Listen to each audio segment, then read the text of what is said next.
জামাই তুমি জোরে হাঁটতে পারো না গো? রাখছি তো। সত্যি তোমার হাসি হচ্ছে? না না আমি হাসতেছি। জামাই অনেক পর তো আইলাম, তাহলে ওই ছায়া পানে একটুখানি বসে নিকো। চলো শ্বশুর বাবা।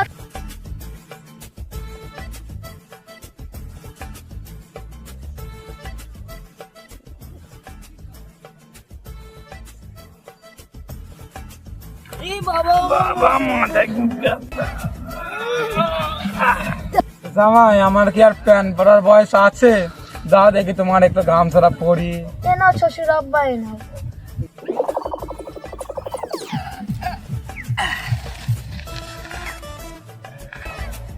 জামাই একটা বিড়ি দাও দেখিনি। আমার কাছে তো নেই, তাহলে দেখছি পাওয়া যায় নাকি। এ মন্টু, হ্যাঁ বলো। একটা বিড়ি দাও তো। বিড়ি খাবা? আমার বন্ধু বিড়ি চাইছে, বিড়িটা দিতে হবে না। না আগুন আছে? না আগুন নাই গো। না। ও বন্ধু তুমি বিড়ি খাবা নাকি? না না, কি করে খাই বলো দিনি, শ্বশুর আব্বার সামনে খাওয়া যায়? না না জামাই তুমি খাও, কোনো টেনশন নেই। দাও। না।